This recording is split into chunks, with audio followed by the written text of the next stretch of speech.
Hey everybody, welcome to day 26 of our collective isolation experience. 26, it is Sunday, April 12th, 2020, and it is Easter.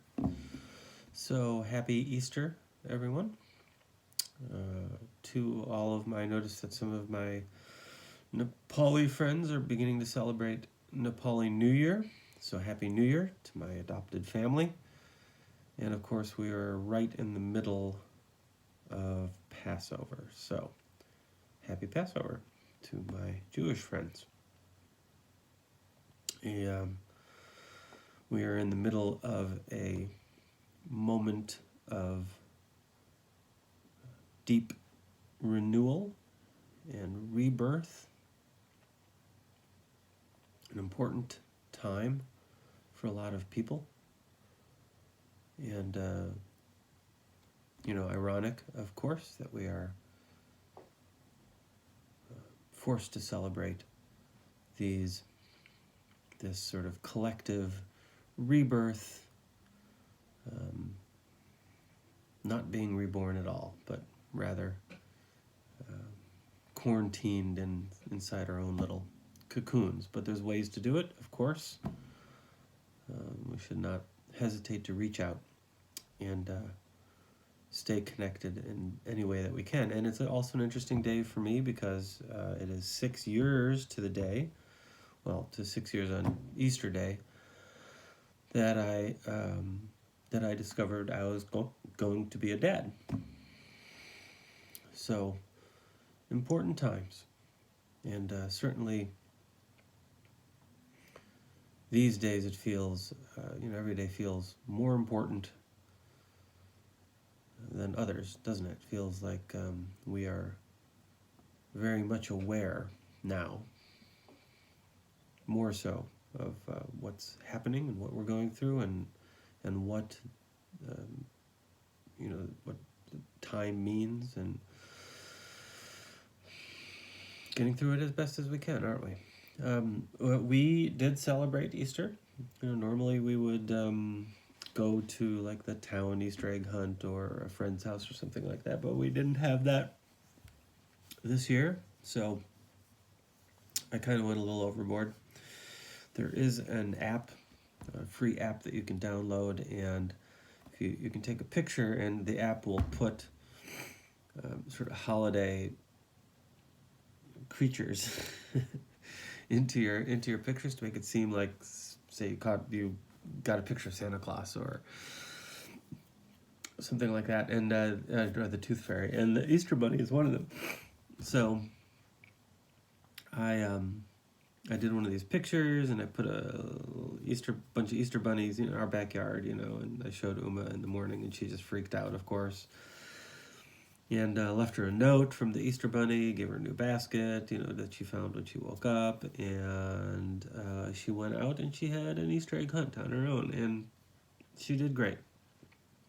And she seemed to really enjoy it. There didn't appear to be any, sort of sense of loss of anything associated with the day, and that's important. So that was a lot of fun. So I hope you also had some fun. I hope you decorated some eggs and reached out to the people who you love, and everybody stuck together. So I thought what I would do today, since these episodes are ostensibly also about my writing, is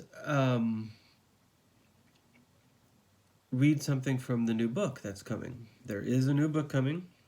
We're not sure how that's all going to pan out yet, but early June, the new book, You and Me, Reflections on Becoming Your Dad. It's a collection of essays that I have gathered and collected and edited over the course of the past 5 years about being a dad, sort of the philosophy of parenting and being a dad and all that good stuff. Many of you who have followed me on social media have seen bits and pieces of these essays over the years, and it's coming out. It's coming, darn it. And everything's been pushed back a little bit. We'll still have a cover reveal, hopefully, in early May. And then there'll be pre-orders available for the book, and we'll get, so as long as the postal service is still running, we'll get the book to you. So we're going to play all that by ear, but one way or the other, the book is coming. So I thought I would read one of the essays that appears early in the book in the first chapter, so the first year of Uma's life, so this would be 2015, at Easter time. This is talking about Easter time. And I'm going to read this essay. This is called 100 Days.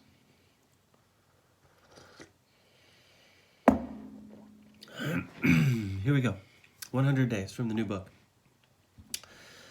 There is a moment when the three of us are all together, with the sun streaming into the nursery and the house quiet, when you just stop and look up and wait, and we stop too, and just watch you. You smile.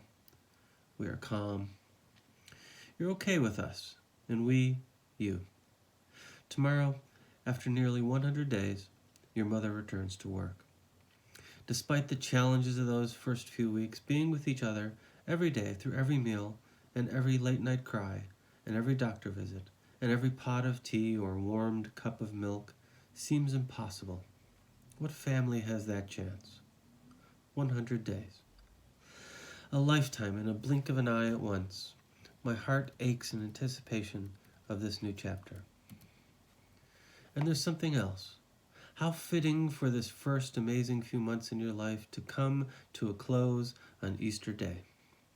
After all, it was exactly 1 year ago today that I discovered I was to be your dad.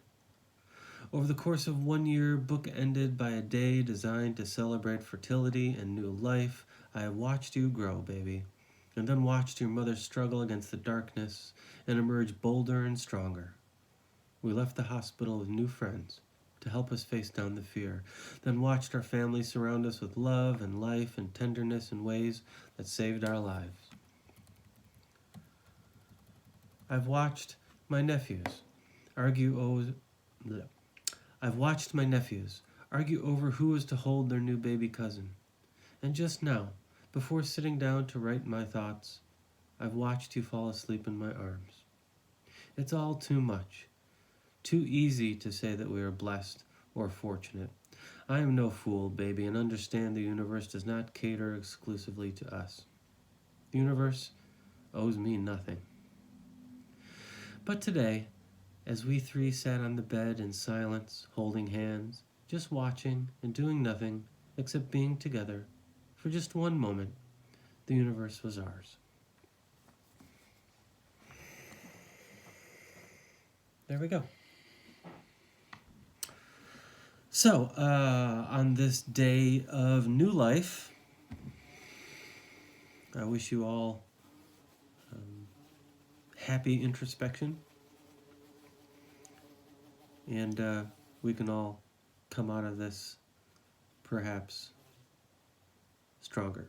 So, take good care and check in on each other, wash your hands, and I'll check up with you and we'll pick this up tomorrow. Take it easy, everybody.